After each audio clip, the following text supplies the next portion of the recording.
Bonsoir et bienvenue dans le Grand JT. Tout de suite, le sommaire. Les Américains ont voté et c'est une vague républicaine qui a déferlé sur l'Amérique avec l'arrivée de Donald Trump au pouvoir. On en parle dans la première partie de ces émissions avec nos invités. Sexotruc, une série à destination des 8-11 ans pour aborder la vie affective et sexuelle. C'est le nouveau programme de France Télévisions, de la plateforme Lumni. On en parle dans un instant avec notre invité. Tout de suite, on va faire le point sur l'actualité d'éducation du jour avec Shirley. Bonsoir Shirley. Bonsoir Virginie, bonsoir à tous. 45e président des États-Unis qui sera aussi le 47e président. Donald Trump est arrivé en tête de l'élection présidentielle à la suite du vote hier. Les décomptes se sont déroulés cette nuit et la confirmation de cette victoire a été entérinée dans la journée. Victoire donc historique. Beaucoup parlent d'un tour de force. Oui, c'est une vague rouge qui a amené le républicain Donald Trump une nouvelle fois à la Maison-Blanche après avoir été élu président en 2016. Avec des résultats encore provisoires, Donald Trump a dépassé la majorité de 270 électeurs requis pour accéder à la présidence et progresse dans tous les États du pays. Il a notamment remporté les fameux swing states, les États pivots comme la Géorgie, la Caroline du Nord ou encore la Pennsylvanie, État très convoité avec ses 19 grands électeurs. Ce matin, depuis son QG en Floride, il s'annonçait déjà vainqueur alors qu'il n'avait pas encore officiellement remporté l'élection. Écoutez Donald Trump. Chers amis, on a des milliers d'amis ici présents. C'est un mouvement incroyable. C'est un mouvement comme on n'en a jamais vu par le passé.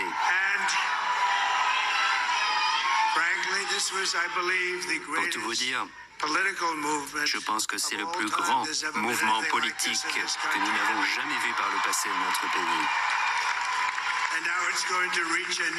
Et à présent, on va atteindre une nouvelle étape importante. À présent, on va aider notre pays à se remettre sur pied. On a un pays qui a besoin d'aide, qui a urgemment besoin d'aide. On va régler la question de notre frontière, on va tout régler dans notre pays. Donald Trump à l'instant depuis son QG en Floride. Ce matin, le candidat républicain avait aussi revendiqué avoir remporté le vote populaire et les chiffres semblent de plus en plus lui donner raison. Chez les militants pro-Trump, ce sont des scènes de liesse qui ont accompagné l'annonce des premiers résultats. Voici quelques réactions recueillies par Laurent Kramer, correspondant pour France Culture. La clé de ce vote, c'est justement une grosse vague incontestable avec beaucoup de monde, de nouveaux électeurs. Nous ne sommes pas dans les marges d'erreur ni dans les manipulations possibles. Alors à quoi Donald Trump doit-il sa victoire? À un certain talent qui lui a permis de faire cette résurrection, au fait surtout d'avoir réussi à mobiliser un électorat rural et populaire autour des thèmes du pouvoir d'achat et de l'immigration. Et puis, les électeurs ont vu en lui autre chose qu'un homme politique. Écoutez ce jeune militant au micro de France Culture. Il est un des hommes les plus riches du monde, il n'est pas un politicien, il est hors système, il n'a pas besoin de la politique, il pourrait faire tout autre chose et rester sur la plage, mais non, il ne fait pas car il aime l'Amérique.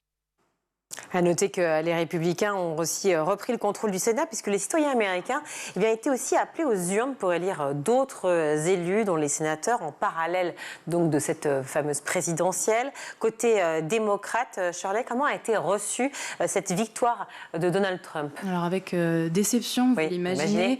Ce matin, l'écrivaine américaine et francophone Lauren Groff était au micro de Léa Salamé sur France Inter. Elle soutenait Kamala Harris et après tout cela, c'était le grand désarroi pour elle. J'ai le cœur très brisé, ça me fait très très mal. Je n'arrive même pas à parler anglais, alors français c'est difficile. Parce que la souffrance qui va venir après cette décision, la souffrance pour les vulnérables, pour les personnes qui ne peuvent pas voter, pour la souffrance pour l'Europe, pour le reste du monde, ça va être très grand. Et je ne sais pas quoi dire parce que j'ai eu de la confiance dans mes compatriotes et je n'ai plus de confiance là. Je suis si triste. Je ne peux pas arriver d'imaginer pourquoi on est ici. Alors comment expliquer cette défaite? Il y a évidemment une quantité de facteurs. Des analystes parlent du caractère précipité de la campagne de Kamala Harris, voire non préparée. La candidate avait dû remplacer Joe Biden qui avait eu des problèmes de santé et n'a eu que 100 jours de campagne. Certains avancent aussi que la transformation idéologique du camp démocrate a joué dans tout cela, comme Philippe Golub, professeur de relations internationales à l'université Paris 8. Il était ce matin sur France Info. Il n'y a pas eu de programme justement dans la campagne, vous avez bien raison, n'ont pas adressé les questions profondes, les questions profondes liées à ces questions de déclassement économique et social, de ce sentiment d'abandon que les démocrates n'ont pas su adresser non plus, parce que le Parti démocrate, depuis maintenant des décennies maintenant, a changé de base sociologique. Avant, il représentait les couches ouvrières traditionnelles que Biden a su mobiliser justement dans le Michigan et en Pennsylvanie, mais depuis 20-25 ans, le Parti démocrate s'est dirigé vers les couches moyennes supérieures, n'est-ce pas ? Pour d'autres, comme François Bunel, journaliste et auteur de la revue America, c'est aussi la faute au gender gap. Pour lui, les États-Unis n'étaient pas prêts pour élire une femme. On appelle ça gender gap parce qu'on n'ose pas dire qu'en réalité, il y a une misogynie absolument terrifiante aux États-Unis et que l'Amérique n'est pas prête à élire une femme. On avait eu cet exemple en 2016, Léa, avec Hillary Clinton. Force est de constater qu'aujourd'hui, avec une candidate qui a mené, Lauren Groff le dit, une bonne campagne, en 3 mois seulement, en 100 jours seulement, mais la campagne n'est pas mauvaise. Kamala Harris, bien sûr, a eu le soutien de Barack Obama, qui parlait à sa place, dit-on. Oui, mais pas seulement. Elle existe. Il s'est démultiplié, Obama. Bien sûr, il a aidé. Mais il a plié sa chemise. Malgré tout, Léa, il y a, c'est difficile à entendre. Il faut peut-être aussi accepter de regarder en face. On est beaucoup dans le déni, nous, là-dessus, parce que ça ne correspond pas à nos valeurs. Et comme attendu, l'écart de vote entre les hommes et les femmes a été confirmé, comme vous pouvez le constater sur ce graphique du journal Le Parisien. Plus de la majorité des femmes a voté pour Kamala Harris et plus de la majorité des hommes a voté pour Donald Trump. 54% à chaque fois, c'était les chiffres de ce matin. Alors bien sûr, cette élection va avoir une incidence sur les relations internationales. Donald Trump a reçu des messages de la part des différents chefs d'État à travers le monde. Notre président Emmanuel Macron lui-même l'a félicité ce matin dans un tweet. Félicitations président Donald Trump, prêt à travailler ensemble comme nous l'avons fait pendant 4 ans, avec vos convictions et les miennes, avec respect et ambition pour plus de paix et de prospérité. Le décompte définitif des votes pourrait prendre, on le rappelle, plusieurs jours, notamment en cas de litige et recours juridique. On revient en France à présent et on va parler d'un autre vote, un vote qui a eu lieu au Parlement. Une nouvelle loi prévoit l'amélioration de la prise en charge des enfants atteints du spectre de l'autisme. Et l'école est bien au centre des nouvelles dispositions prévues par ce texte qui a été définitivement adopté hier par le Parlement après un ultime vote unanime du Sénat. Que prévoit cette loi? Au moins un dispositif dédié à la scolarisation des élèves présentant un trouble du neurodéveloppement par circonscription académique métropolitaine et académie ultramarine, en maternelle ou en élémentaire. Pour le secondaire, ce sera un dispositif par département, plus de formation des équipes pédagogiques qui accueillent des enfants atteints d'autisme et des personnels de l'enfance aussi. Pour ces derniers, elles seront obligatoires, ces formations. Et puis 2 dépistages remboursés pour tous les enfants à 9 mois et 6 ans pour améliorer le repérage du trouble du spectre de l'autisme. Et on termine ce journal avec le lancement aujourd'hui d'une fondation dédiée à la lutte contre le harcèlement scolaire par l'ancien Premier ministre et ancien ministre de l'Éducation, Gabriel Attal. Oui, et ce, à la veille de la journée nationale dédiée à cette cause. Le chef du groupe des députés Renaissance et bientôt patron du parti présidentiel a désormais une nouvelle casquette, celle de président d'association. Alors, quels sont les objectifs de faire face? Il y en a 3 selon Gabriel Attal. Cette association, elle a plusieurs grandes missions.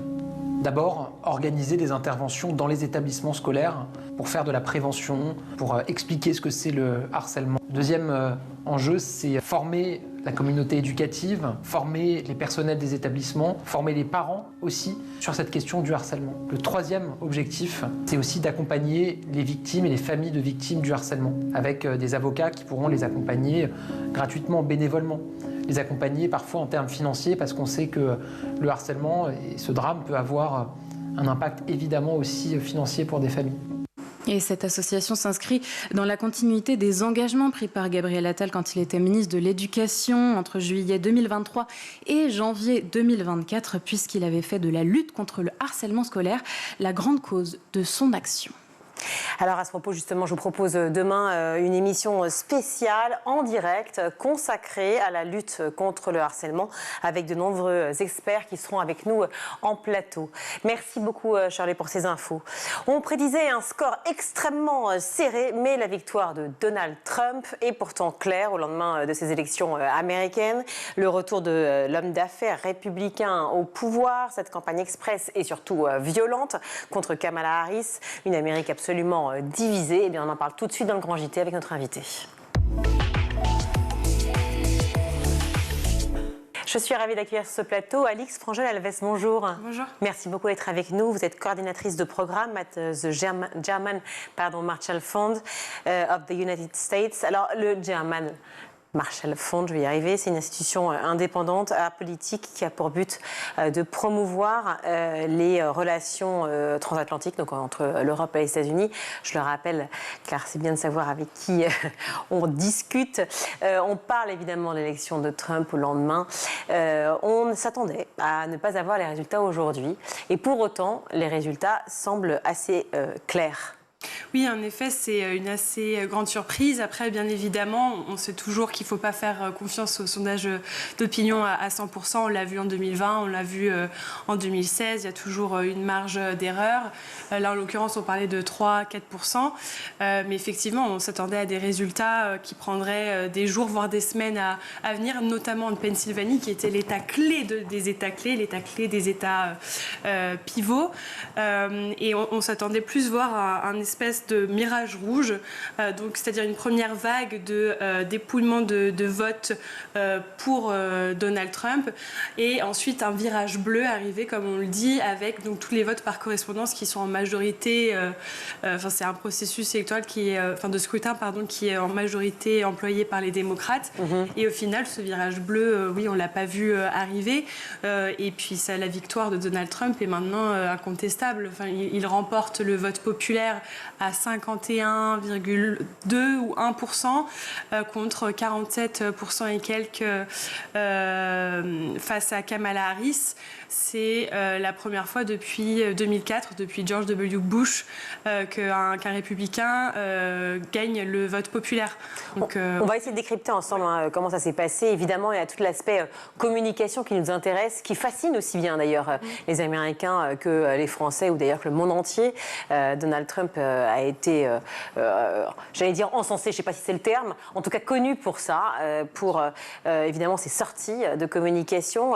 Est-ce que c'est l'emprise finalement assez démoniaque, l'entreprise plutôt démoniaque du communicant qui a joué, ou est-ce que c'est la bataille des idées, pour le coup, qui a vraiment primé, à votre sens ? Je dirais que c'est un peu aucun des deux. Non, la bataille des idées, évidemment, elle est là. C'est le fait que Donald Trump est très fort dans ses récits. J'ai déjà dit, ça, c'est pas de la communication. C'est le roi des récits, justement. Ouais. C'est de la communication, c'est faire transparaître ses idées.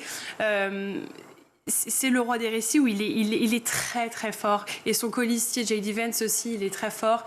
Ils sont habitués à s'exprimer dans l'espace médiatique. Donald Trump est habitué à toute l'attention qu'on lui apporte de par ses propos qui sont aussi très clivants, qui provoquent, et il a réussi en fait à galvaniser sa base électorale encore plus avec ses chefs d'accusation, ses inculpations, alors que voilà, peut-être certaines personnes pensaient que non, au contraire, certains républicains prendraient peut-être un peu de distance. L'effet justement complotiste, l'effet aussi, tous les regards portés sur ces affaires dont on parle, ça a joué aussi positivement, à votre sens ? Il y a une bonne partie de la base électorale de Donald Trump qui a des tendances complotistes. Et c'est pour ça que justement l'ancien candidat qui était démocrate de base, mais qui s'est rendu indépendant, RFK, donc Kennedy, qui est un complotiste libertarien, s'est rallié à Donald Trump. Il y a quelque part, il y a un lien qui se fait à ce niveau-là. Et Donald Trump table sur beaucoup de faux dires. Parce que il y a effectivement les complotistes, les faux dires, mais peut-être qu'ils ne représentent pas non plus toute la masse, mais peut-être qu'on pourrait aussi se dire que quand même, si on va un degré un petit peu en dessous, en deçà de cela, il y a tout l'effet surtout on nous prend, pardon pour le terme, pour des cons, les politiques ne nous écoutent pas, finalement, pourquoi pas lui, on l'a déjà eu, on sait ce qu'on a eu, et on a envie d'avoir à nouveau finalement, celui qui nous a représentés et qui ose dire des choses qu'on ne dit pas. Ce qui est un peu, on a vécu aussi en France il n'y a pas si longtemps. Hein. Non, c'est pas pour faire de la psychanalyse. Et puis c'est une tendance qu'on voit, donc effectivement pas qu'aux États-Unis, aussi en France, en Europe. Et surtout, ce qui se passe avec Trump et Trump et le Trumpisme, c'est plus un catalyseur d'une tendance de fond qui est aux États-Unis depuis des années. Des années. On peut remonter en 2009 avec le Tea Party, qui était ce mouvement néo-conservateur et qui représente certaines idées que Trump et que le Parti républicain a maintenant absorbées depuis au moins 2016. Mais donc, pour revenir à ce que vous disiez, qui était sur... Pardon, c'était une discussion. Je ne sais même plus, je suis absorbée par ce que vous dites, mais c'est sur l'idée, effectivement, de l'homme communicant qui a réussi à séduire aussi la masse par le problème de pouvoir d'achat, par les problèmes d'une vie où ils n'ont pas l'impression d'être représentés par le pouvoir politique. Exactement. Et justement, par cette personnalité et ce caractère très impulsif, parce que je pense que c'est l'un des meilleurs adjectifs pour qualifier Trump, c'est son impulsivité. Ça attire beaucoup de ces Américains qui se sentent oubliés. On voit que les non-diplômés sont une grande partie des électeurs de Donald Trump. Évidemment, les électeurs qui vivent dans des zones rurales également. Les Américains blancs également, où il y a cette sensation d'avoir été oubliés par le système américain. Et Donald Trump, de par son impulsivité, ses propos violents qu'il balance comme bon lui semble, que ce soit à l'époque sur Twitter, maintenant sur son réseau social Truth, partout. Ça donne en fait quelque part cette sensation de retrouver quelque chose que ces Américains oubliés, qui se sentent oubliés, n'ont jamais pu faire eux.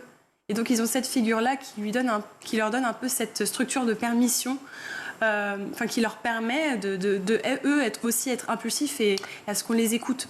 C'est pas une figure inconnue, premier point. Et deuxième point, il est quand même associé à une autre figure qui, pour le coup, est aussi très dissidente, qui ose beaucoup de choses, c'est Elon Musk. Oui, ça c'est un vrai revirement de situation et justement ça a beaucoup joué dans la communication, évidemment, d'avoir Elon Musk qui se rallie à la campagne de Donald Trump. Il y avait la Super PAC d'Elon Musk qui a été créé, qui a été un vrai coup de boost pour la campagne de Donald Trump qui, quand on l'a comparée à celle de Harris, en termes de fonds, la campagne de Donald Trump avait 3 fois moins de fonds. Mais bon, on sait que ça ne veut pas nécessairement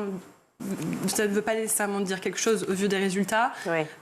Face à Hillary Clinton, quand Trump avait gagné, elle avait aussi 3 fois plus de fonds de campagne. Et bon, Alors, c'est vrai ce que vous dites par rapport aussi à la campagne de 2016, c'est-à-dire qu'en fin de 2020. C'est-à-dire qu'en fait, Donald Trump est en campagne depuis bien plus longtemps que Kamala Harris. D'ailleurs, on l'a dit, Kamala Harris a eu 100 jours seulement de campagne. Est-ce que, malgré ce peu de temps, c'est une campagne malgré tout réussie, même si elle n'a pas remporté l'élection, on peut dire qu'elle est réussie, ou est-ce que c'est un raté?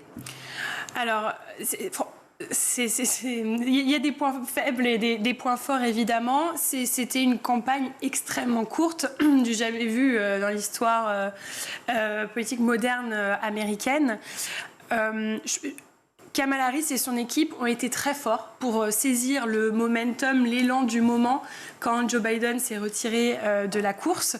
Il y a eu un énorme boom médiatique, du moins dans l'espace médiatique démocrate, où il y a vraiment une regalvanisation de la base électorale démocrate qui était complètement démoralisée avec Joe Biden et ses cafouillages et son âge qui était vivement critiqué à l'époque.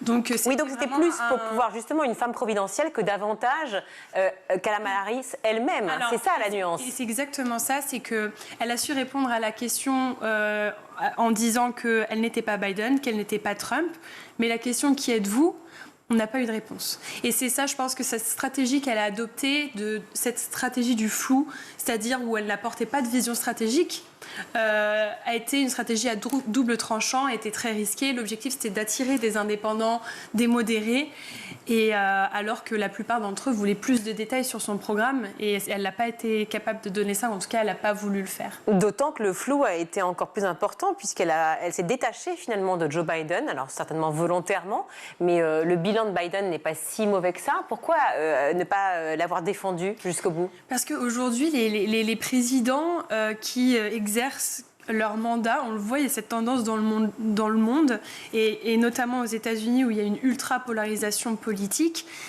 Ils peuvent faire des choses, par exemple, pour l'économie, comme Biden avec les Bidenomics, sa politique économique, qui ont des impacts positifs pour l'économie du pays, mais la perception va être négative. Et surtout si on est un électeur qui s'affilie ou qui a tendance républicaine. Pourquoi ? Réponse assez facile, mais encore une fois, à cause de cette ultra-polarisation politique, il y a ce phénomène ou ce concept qu'on appelle le negative partisanship. Je ne connais pas réellement la traduction en français, désolée. Mais en fait, c'est le fait d'appartenir ou de se sentir appartenir à un parti. Pas parce qu'on adhère avec les politiques qu'il promulgue, mais parce qu'on est opposé à l'autre parti et aux politiques de l'autre parti. Donc, il y a cette idée où si je suis républicain, peu importe ce que fait Biden, peu importe s'il a créé des emplois grâce à l'Inflation Reduction Act et à d'autres législations qu'il a fait passer, il est démocrate. Et il y a quand même eu des problèmes avec le coût de la vie et l'inflation. Alors justement, c'est le programme qui est important aussi. On va en parler dans quelques minutes. Je voudrais évidemment y venir parce que c'est ce qui a, on l'imagine, beaucoup joué. J'aurais juste un dernier point sur l'aspect communication parce que ça nous a quand même tous vraiment assez à la fois fascinés ou en tout cas étonnés, voire même choqués pour certains. Certains parlent quand même d'une campagne qui était très bas de plafond. J'aimerais votre avis là-dessus. Est-ce que la bourde, par exemple, sur les ordures à Joe Biden, à quelques jours du scrutin, effectivement, a une incidence sur le vote? Je pense que ces éléments-là n'ont pas nécessairement une incidence sur le vote. Mais en effet, et c'est ce qui est reproché, c'est que même le débat qu'il y a eu entre Donald Trump et Harris, on est très peu sur du fond, mais beaucoup sur de la forme. C'est vraiment montrer sa capacité à être charismatique et à rebondir et à attaquer et à provoquer l'autre. Il a refusé tous les autres débats, il n'y en a eu qu'un seul. Exactement, mais parce que Kamala Harris quand même a une expérience de procureur et a été capable de faire ce que Biden n'avait pas été capable de faire. Il avait peur de ça ? Oui, c'est sûr. Il avait quand même, en plus, une femme forte en face de lui qui l'a mis sur la défensive tout le long du débat. Pourtant, tous sauf une femme. Cette campagne a été marquée par aussi le genre, très clairement. Pardon pour ma voix. Ça aussi, ça a été au détriment de Kamala Harris. C'est-à-dire qu'il y a eu un homme en face, on n'aurait peut-être pas eu les mêmes résultats. Oui, bien sûr. Une femme noire sud-asiatique présidente des États-Unis, c'est malheureusement ambitieux. C'est ambitieux et on le voit, on l'a vu en tout cas dans les sondages, l'écart de genre était assez exceptionnel. 55% des femmes américaines avaient l'intention de voter pour Kamala Harris et 54% des hommes avaient l'intention de voter pour Donald Trump. C'est vraiment une division absolument incroyable des intentions de vote sur la base du genre. Et encore une fois, ça montre la personnalité et les figures de ces deux candidats montrent cette ultra-polarisation américaine. On était sur deux candidats radicalement opposés, rien que physiquement et pour l'identité qu'ils représentent, mais de part aussi où ils venaient. Voilà, Kamala Harris qui vient de Californie, d'un milieu urbain, vous me direz, Donald Trump également, et aussi d'un milieu de milliardaires, famille milliardaire, mais il arrive très bien à passer ça sous le couvercle en besoin. Donc, non, la division au niveau de l'électorat démocrate et républicain est quand même très nette. Mais il y a eu des surprises avec le soutien des minorités pour... oui, des minorités effectivement hispanophones. C'est vrai qu'on ne s'attendait pas non plus effectivement à l'impact du vote communautaire, évidemment. Ça a été aussi une surprise en 2016 quand la Floride est vraiment devenue rouge, donc républicaine, avec Ron DeSantis, le gouverneur toujours actuel, enfin, normalement de Floride, qui a été élu en 2016, et Donald Trump qui avait remporté la Floride en 2016. Et là, pareil, une stratégie de communication a été mise en place, évidemment, pour target la population hispanique, notamment visée en Floride, qui est très importante. Et l'un des arguments, c'était de dire ne votez pas pour les communistes. Qui, évidemment, pour les hispanophones d'origine cubaine, par exemple, c'était un argument suffisant pour ne pas voter pour un candidat démocrate et plutôt pour... Oui, parce que les communistes, il n'y en a pas beaucoup quand même. Aux États-Unis. Mais Donald Trump, quand il parle de Joe Biden ou de Kamala Harris ou de tout... Ce sont les termes qu'il emploie. C'est le terme qu'il emploie. C'est le terme qu'il emploie, exactement. C'est une lutte contre l'anticommunisme. Voilà, parlons du programme quand même, parce que c'est vrai qu'on a évoqué évidemment le pouvoir d'achat qui est revenu dans la tête et dans les mots d'ailleurs de communication de tous, bien sûr, les journalistes, mais bien sûr dans la campagne de Donald Trump. Celle de Kamala Harris aussi, mais peut-être pas suffisamment. Finalement, ce qui a joué énormément, c'est tout simplement le prix du pack de lait, du pack de la vie chère. C'était vraiment, elle a vraiment misé sur la classe moyenne et sur la réduction du coût de la vie au supermarché, des produits et des biens de base. Et le problème de Kamala Harris, comme de Biden, l'administration de Biden, c'est de ne pas être capable de vendre les résultats positifs des politiques économiques qui ont été menées par l'administration Biden-Harris. J'en ai parlé très brièvement juste avant.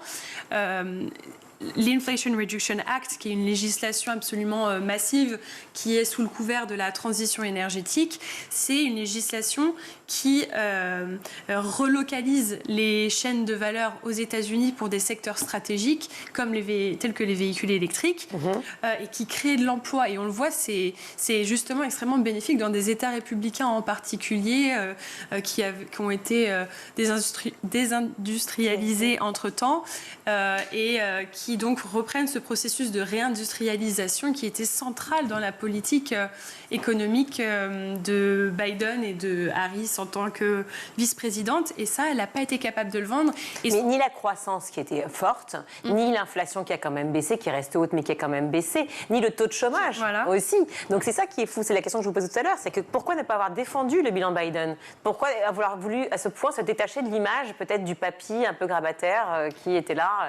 C'était vraiment une volonté, je pense, de se détacher de l'image de Joe Biden qui est perçue négativement par les Américains, comme je l'ai dit il y a quelques minutes, à cause de cette ultra-polarisation et ce negative partisanship où le président actuel n'est pas apprécié.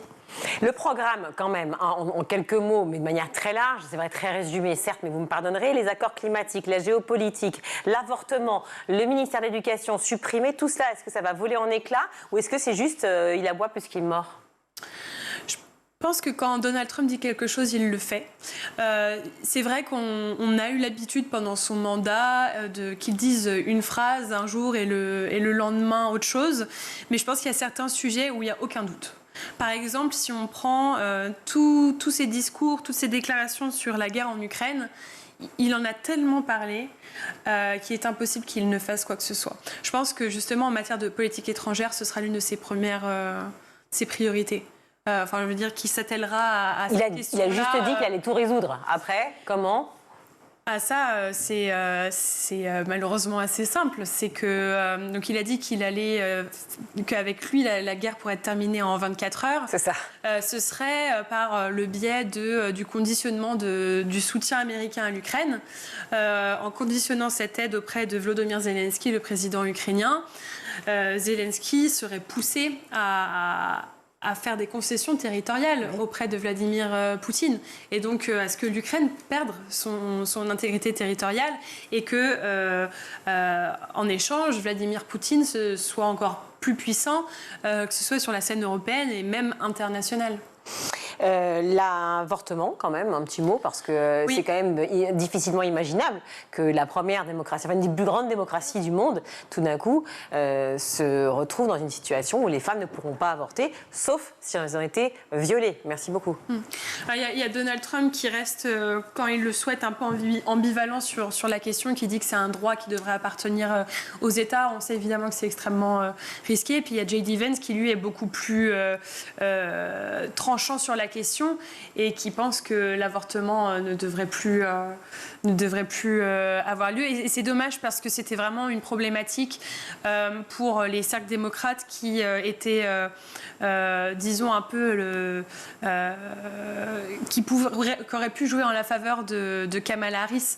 Et c'est certainement pour ça que dans les sondages, on a pu voir que 55% des femmes avaient l'intention de voter pour elle, et elle a été forte là-dessus quand même. Mais justement, le problème, c'est que dans tout son programme politique, la problématique sur laquelle elle a le plus été vocale, c'était l'avortement. Et on est bien d'accord que c'est une problématique extrêmement importante, mais ça n'a pas suffi. Ça n'a pas suffi dans un monde aussi, on est revenu aussi dans une société avec des traditions un peu, j'allais dire, ancestrales, avec en tout cas les tradwives aux États-Unis qui sont de plus en plus présentes, avec une sorte de retour un peu en arrière quand même, on peut le dire dans certains États. Oui, on l'a vu notamment en Alabama, on a vu au Texas aussi que c'est compliqué. Je vous coupe parce qu'en fait, je me rends compte qu'on n'a plus que 2 minutes et on a tellement de choses à se raconter, le profil des électeurs, etc. Tout ça, on va faire l'impasse, bien que ce serait très intéressant. Mais je voudrais juste qu'on parle de l'impact parce que l'élection va avoir forcément un impact absolument retentissant dans le monde entier. Quelle est la première chose dont on pourrait parler en dehors de l'Ukraine ? En dehors de l'Ukraine, on peut parler de la symbolique forte, du fait qu'un candidat, un ancien président comme Donald Trump soit réélu. Une symbolique forte pour la démocratie, pour la question de l'état de droit, une symbolique forte pour les pays en Europe, notamment centrale et de l'Est, de se dire qu'ils ont le passe-droit pour démanteler l'état de droit eux aussi dans leur pays. Moi, je pense à Viktor Orban en Hongrie. Donc il y a cet élément qui est très très important. Au-delà de l'Ukraine, il y a la question de la coopération commerciale entre les États-Unis et l'Europe. Et là, il va y avoir des implications vraiment profondes et fortes pour les Européens. Donald Trump va être beaucoup plus agressif qu'une administration Biden ou Harris pour que les Européens s'alignent sur la politique China First de Washington et de Donald Trump. Pourquoi je parle de la politique China First ? Parce que c'est cette politique-là en fait qui régit la pensée de tout Washington. C'est-à-dire que la politique étrangère, la politique économique, la politique industrielle, technologique, commerciale, énergétique est pensée à travers le prisme de la compétition des États-Unis avec la Chine. Et c'est là-dessus que les Européens vont vraiment ressentir beaucoup de pression. Une dernière question, même si j'aurais voulu pas qu'on parle du Proche-Orient, mais comment va devoir réagir l'Europe par rapport à cette élection ? Alors, on a bien parlé de l'aspect effectivement économique et commercial, mais sur le plan politique.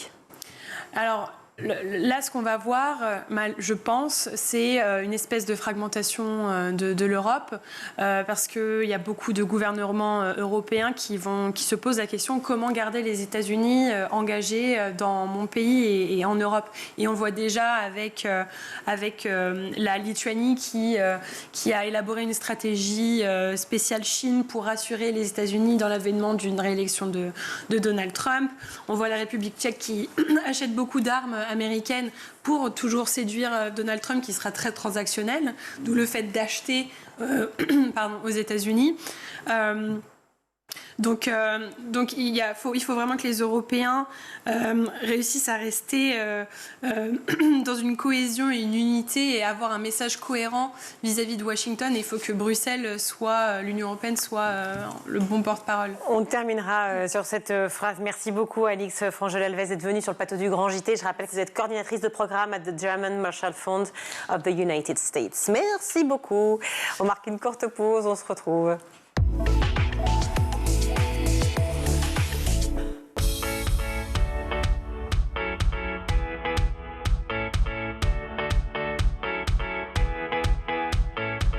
Chaque matin dès 6h30, retrouvez Emmanuel Davidenkoff et son équipe dans La Quotidienne. En compagnie d'un invité fil rouge, il vous donne des clés de compréhension et des conseils pratiques en matière d'éducation et de parentalité. C'est important d'adopter des mesures hygiéno-diététiques, c'est important de savoir bien manger, de bien s'hydrater, d'avoir un bon sommeil. À partir de 9h, Patrice Boisfer prend le relais dans le MAG. Au cœur des territoires, la parole est donnée aux élus et aux élèves qui font bouger l'éducation partout en France. Je voyais pas énormément de jeunes, je me reconnaissais pas énormément dans les listes parce qu'il n'y avait pas de jeunes, il n'y avait pas de sportifs et je me suis dit pourquoi la politique ça touche que certaines personnes. À 12h30, School TV vous ouvre les portes de l'école du futur. Avec son équipe de chroniqueurs, Philippine Dolbeau met en lumière des acteurs engagés et des innovations pédagogiques qui façonnent l'école de demain. L'usage qu'on peut faire d'un téléphone et celui d'un ordinateur est complètement différent. Sur l'ordinateur, on parle bien d'un usage pédagogique. Pour le cours, le téléphone, on aborde plutôt la question des réseaux sociaux et je ne pense pas que les enseignants prônent d'utiliser TikTok ou YouTube. Tous les soirs à 20h30, dans le grand JT de l'éducation, Virginie Guillaume fait le point sur l'actualité du jour.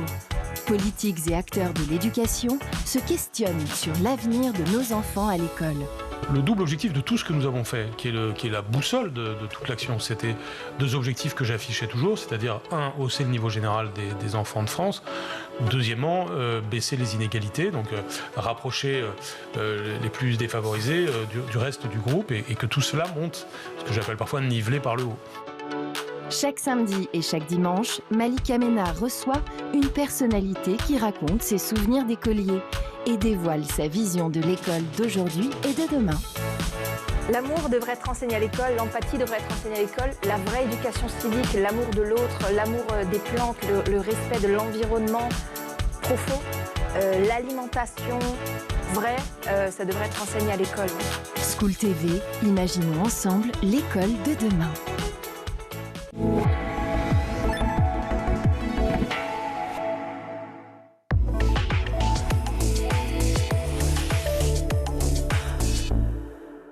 De retour dans le Grand JT, je suis ravie d'accueillir Anne Darroux. Bonjour. Bonjour. Bonjour Anne, vous êtes directrice de l'éducation chez France Télévisions. Merci d'être avec nous sur le Grand JT.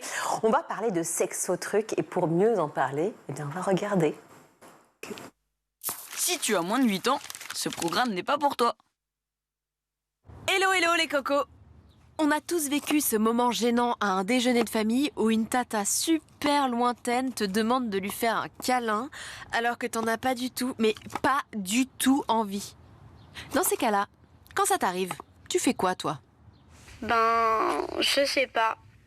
Je me force un peu pour lui faire plaisir, surtout si mes parents le demandent. Je te comprends, Mina. Pourtant, dans ces moments-là, on empiète sur ton intimité. Ça devrait être à toi de choisir, pas aux autres. On appelle ça le consentement. C'est-à-dire donner ou non son accord pour un geste qui nous concerne. Allez, je t'explique. Sexotruc! Sexotruc! Sexotruc! Le consentement. Dans la vie, il y a des obligations, comme dormir, faire ses devoirs, se brosser les dents et j'en passe. On n'a pas le choix, c'est comme ça. En revanche, les bisous, les câlins et tous les trucs dans le genre, c'est une autre histoire. Ça doit rester quelque chose de plaisant. En fait, ton corps, c'est ton territoire. Alors c'est toi qui décides. Même si c'est un adulte, une bonne copine, ton amoureux ou ton amoureuse. Si on te fait un câlin et que t'en as pas envie, t'as le droit de dire non. Même si tu as déjà dit oui une autre fois. Pas besoin de se fâcher. Tu peux rester poli et sympa et répondre un truc comme... Non merci, tu sens la chaussette. Je dirais plutôt... C'est gentil, mais non merci, j'en ai pas envie. Ou si c'est pour saluer quelqu'un, tu peux dire Je préfère t'envoyer un bisou de la main ou te faire un sourire. Bon, là on parle de petits gestes de tendresse. Mais parfois, il y a des gestes plus graves, qui sont même interdits par la loi. Par exemple, si une grande personne veut voir ou toucher ton sexe, et inversement, si elle te montre ou te demande de toucher le sien, dans ce cas, il faut en parler tout de suite à une personne de confiance, pour qu'elle te protège. On prendra le temps d'en parler dans un autre épisode. Sexotruc, une super série effectivement qu'on peut retrouver sur la plateforme de France Télévisions, la plateforme Lumni, exactement de France Télévisions, qui a vraiment fait un énorme carton, notamment pendant la période des confinements, et qui depuis marche très très bien. On peut retrouver plein de programmes hyper intelligents. Mais je suis pas là pour faire la promo, enfin je le dis quand même, parce que c'est vrai que voilà, quand on parle d'éducation et quand on fait bien, que ce soit chez les confrères ou ailleurs, il faut le dire. Lily, comment on fait les bébés? C'est vrai que c'est bien qu'il y ait Lily, voilà, parce que c'est souvent la maman qui répond, le papa, et il n'est pas forcément apte à répondre à ce genre de questions. Ça veut dire quoi, pédophile? Deux garçons, ça peut aimer d'amour. C'est vrai qu'avec Lily, il n'y a pas de questions sans réponse, et c'est ça dont on avait envie. Oui, merci beaucoup en tout cas d'apprécier tout autant que nous Sexotruc.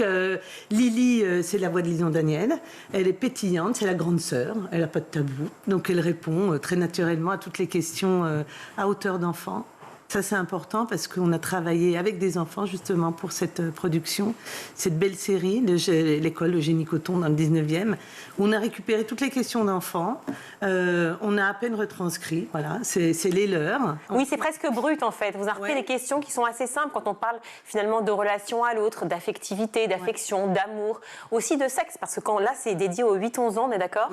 8-11 ans, c'est vrai que quand on parle de sexe, ça peut être un peu perturbant, mais en fait, c'est la vie affective et la vie amoureuse qu'on aborde. Oui, c'est la vie affective, c'est pas seulement la sexualité.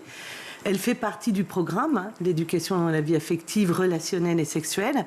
Mais c'est pas que ça.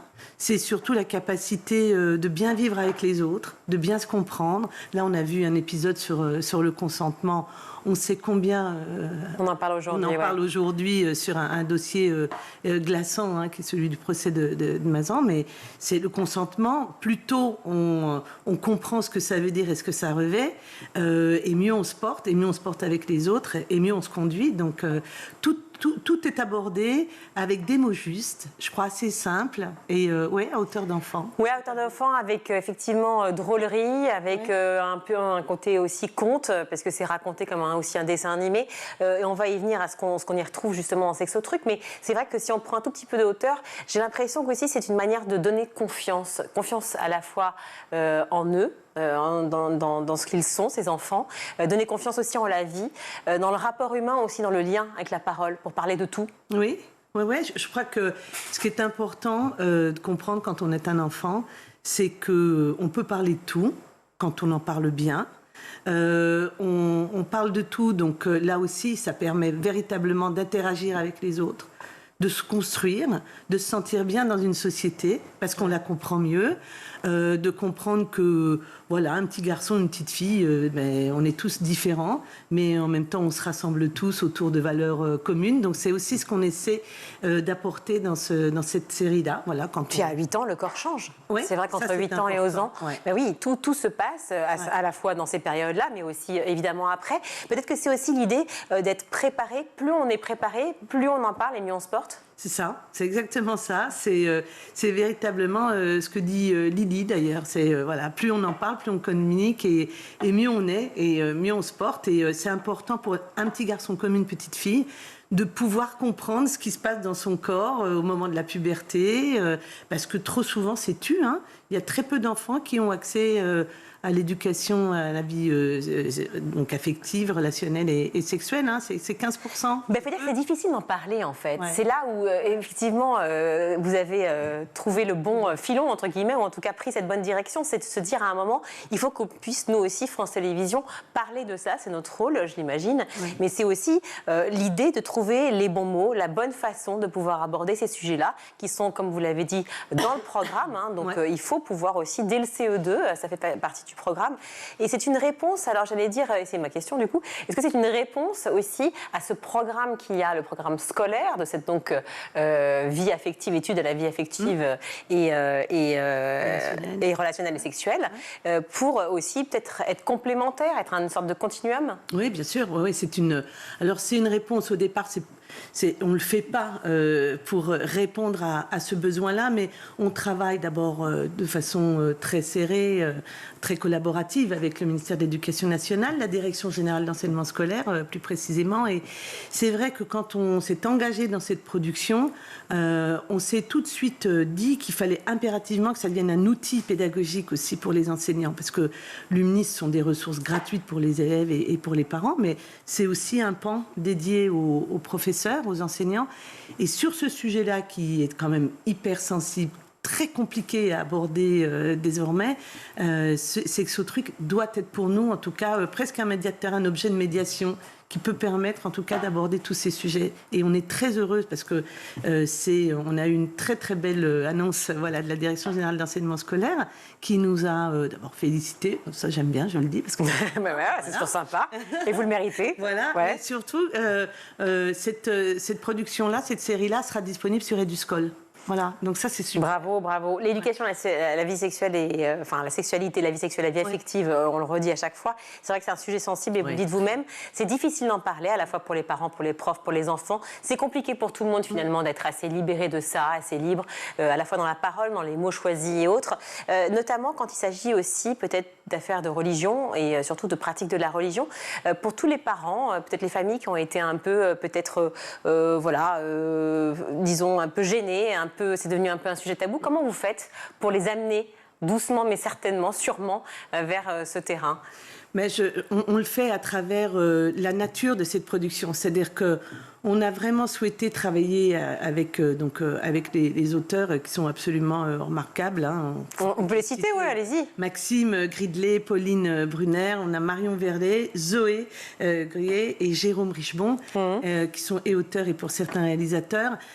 Qui ont travaillé avec une délicatesse incroyable. En tout cas, vous l'avez vu sur l'épisode. D'abord, on a utilisé le papier découpé parce que c'est joli, c'est doux. On n'a absolument pas voulu choquer. Et ce papier découpé, on l'a animé avec le stop motion.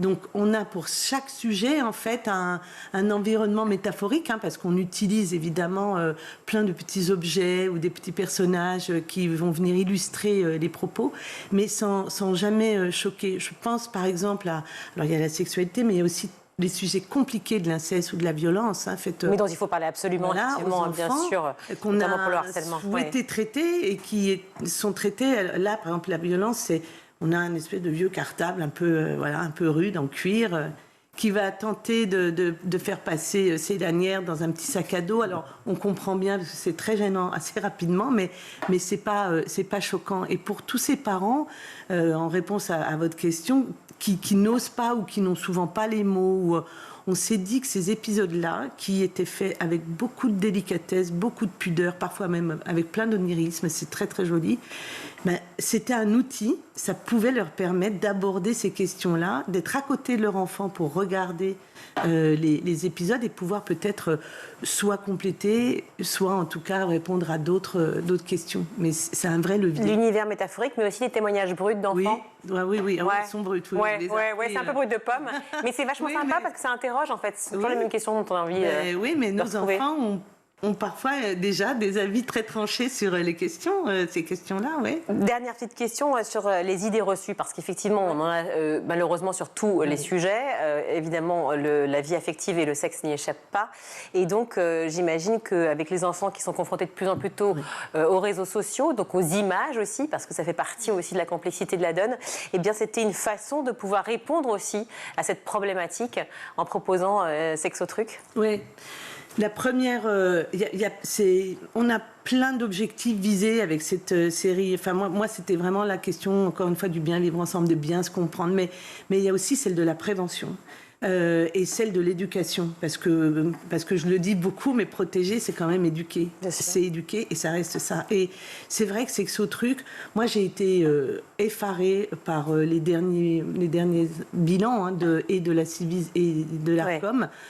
Avec des chiffres absolument glaçants. Et je me suis dit, avec l'équipe éditoriale et les productrices, Christy, Agnès Molia et Virginie Boda, qu'il fallait impérativement faire cette série, traiter des sujets délicats, parce que c'est absolument pas possible de dire que toutes les 3 minutes, il y a un enfant qui subit des violences sexuelles en France et que la grande majorité des mineurs regardent 51 minutes de vidéos porno sur le site le plus violent qui soit.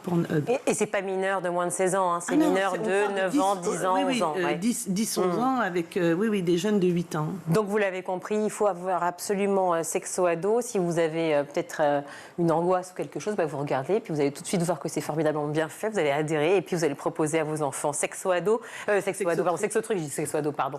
C'est un autre livre qui est génial aussi d'ailleurs. Sexo-Truc, on le retrouve donc sur la plateforme Omni. Combien d'épisodes disponibles ? 20. Voilà. C'est pas rien. 20 épisodes disponibles. Merci 1000 fois, Anne Darroux, d'être venue sur le plateau du Grand JT, directrice de l'éducation à France Télévisions. Merci. On va tout de suite retrouver le meilleur de School TV avec le Zap. Parmi les stratégies de protection, et c'est un cercle vicieux pour certaines élèves qui à un moment donné se sentent un petit peu coincés parce qu'ils n'ont pas les mots, ils choisissent de se taire pour ne pas se faire remarquer. Mais le problème, c'est que ce n'est pas en se taisant qu'on améliore les choses. Là, vous évoquez le moment où en fait, je vais au lycée lyonnais et que je fais face à un certain mépris face à un mépris par rapport à ma façon de m'exprimer. Il y a aussi Mina. Mina, c'est une amie d'enfance qui évoque la même chose. Elle arrive dans un lycée très prestigieux à Lyon. Et en fait, Mina, qui pour nous était la première de la classe, Mina qui incarnait cet exemple scolaire, et ben là-bas, elle est appelée Mina Wesh Wesh. Parce qu'elle a dit wesh une fois. Exactement. Ouais. Et c'est juste aberrant, c'est juste révoltant de voir que parce qu'on utilise certains mots, on est mis dans une case.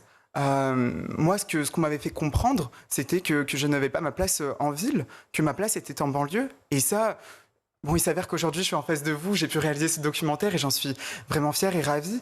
Mais combien de jeunes on a parqués dans les banlieues, combien de jeunes on a rejetés parce qu'ils avaient une identité qui était autre à travers leur façon de s'exprimer, à travers leur façon de se vêtir.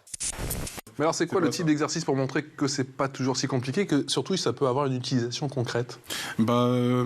J'avoue que l'utilisation. Parce que là, on a vu avec les combats de boxe. L'utilisation concrète, ça va être sur on va dire des cas de figure assez simples. Mais en termes généraux, c'est vrai que beaucoup d'exercices qu'on ne fait pas, l'ensemble des personnes ne vont pas les utiliser. C'est-à-dire que peut-être que les calculs qu'on aura besoin, je sais pas, les calculs de vitesse, ce genre de choses, ça va plus servir dans l'aéronautique. Mais quelqu'un, comme toi par exemple, tu vas pas avoir besoin de faire ce type de calcul. Là, tout de suite, non. Ouais. Tu vois. Ouais. Mais disons que tout est une question de méthodologie à chaque fois. Le but, c'est de montrer en fait à l'étudiant qui peut être capable de comprendre une fois, et ensuite ça crée un déclic. Et si lui, un jour, il a envie de faire des études beaucoup plus compliquées, il va se dire que ok, j'ai réussi à comprendre ça, donc je peux aller plus loin. Il n'y a pas de raison, quoi. Mais est-ce que tu peux la définir, ta méthode ? Est-ce qu'il y a une mécanique de ton côté ? Un peu. Après, il y a plein de... Comme j'ai rencontré il y a plusieurs profils d'étudiants, donc plusieurs méthodes d'apprentissage. Ouais. Mais disons que l'idée, en fait, c'est à chaque fois de trouver le chemin pour générer ce déclic chez l'étudiant. Solène, le Conseil d'analyse économique a évoqué en 2022 dans une note que l'impact des soft skills sur la productivité des entreprises reste difficile à prouver, soulignant notamment l'importance des compétences techniques en parallèle. Qu'est-ce que vous répondez justement à celles et ceux qui pensent que les soft skills, bien que nécessaires, sont peut-être surévalués aujourd'hui dans la sphère éducative ? Alors, ils sont totalement mis de côté. Enfin, on commence à les voir dans les programmes, mais le problème, c'est toujours la même chose, c'est le manque de formation des adultes, des enseignants. Et c'est vrai que nous, on est une start-up d'innovation sociétale. On est rattaché au laboratoire en neurosciences et sciences de l'éducation du CNRS, l'APSIDE. On fait de la recherche pour montrer notre impact, parce que ce n'est pas dans le logiciel actuel de se dire pour que mon enfant soit bon en mathématiques, je vais développer par exemple son accueil des émotions et sa persévérance. Or, j'adore donner cet exemple des mathématiques, mais il y a une étude qui a été faite dans une école à Toulouse. Quand on demande à des enfants de CE2 de dire quelle émotion ils ont avant de faire un devoir, est-ce qu'ils sont stressés, pas stressés, etc., ils ont des meilleures notes. Donc peut-être que pour augmenter la réussite de nos élèves, on doit absolument intégrer ces compétences psychosociales, comme on les appelle à l'éducation nationale, dans les programmes et former les enseignants. Et ça aurait un impact sur toute la société, puisque il y a Yann Algan et Elisa Huillery, qui sont deux grands économistes français qui ont écrit un livre sur le sujet, l'économie du savoir-être, et qui montrent l'impact que cela aurait sur la réussite scolaire, mais sur l'économie du pays. Moi, alors, il s'avère qu'en allant en ville, j'ai pris quelques mots de la ville, j'ai pris quelques mots qui étaient utilisés là-bas, et quand je suis arrivé de nouveau à Vaux-en-Velin, là-bas, on m'a traité de from comme fromage, un peu trop français sans doute, mais c'était un terme péjoratif. Et là, tout d'un coup, je me trouve dans un entre-deux. En ville, je suis un banlieusard, dans mon quartier, vous êtes un from. Je suis un from. C'est là où c'est totalement terrible, et donc c'est imposé à moi ce choix d'être une sorte de caméléon. Alors, caméléon, c'est un terme que je condamne, hein, parce qu'il y a cette idée d'être impersonnel, cette idée de se fondre dans la masse, de ne pas affirmer qui on est. À la fin du documentaire, c'est pas ça que je souhaite. Au contraire, je souhaite que tout le monde puisse s'affirmer, peu importe son identité, peu importe d'où il vient, peu importe sa culture. L'idée, c'est de faire ensemble. Ce documentaire, si j'ai encore quelques minutes, pointe du doigt les conséquences de la honte. On est dans une société qui impose des standards, et ces standards, ils naissent, ils viennent et ils naissent d'une certaine élite. Tu avais quand même une petite idée derrière la tête, tu t'es dit quoi? Que tu avais quand même certaines clés, certaines facilités pour expliquer peut-être différemment à tes élèves? Ouais, c'est ça. Parce qu'en fait, mon expérience, je l'ai faite avant, un peu plus dans l'ombre. Quand j'étais en école d'ingénieur, j'étais un petit peu fatigué de tous les jobs d'intérim et tout, je le dis honnêtement. Hein. Et en arrivant en école d'ingé, j'ai trouvé le filon, si on peut dire ça comme ça, des cours particuliers. Et je m'étais inscrit dans une agence et j'ai commencé à donner plein de cours comme ça à plein d'étudiants. Et souvent, les parents étaient en détresse. Ils me voyaient comme un peu un sauveur, mais ils me disaient mon fils n'y arrive pas, les maths c'est compliqué et tout.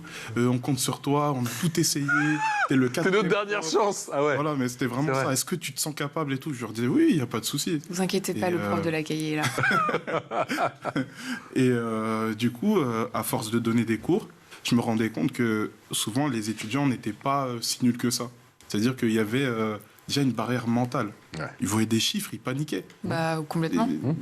Et moi, j'étais comme un fou parce que je me disais, mais attends, on n'a même pas commencé à faire l'exercice que tu penses déjà que tu vas rater. Il est déjà en transpiration, gars. C'est ça. Juste parce qu'il y a des maths, en fait, juste parce que c'est des maths, tu penses que tu vas rater. Mais donc la barrière, c'est la méthodologie, en fait. Aussi.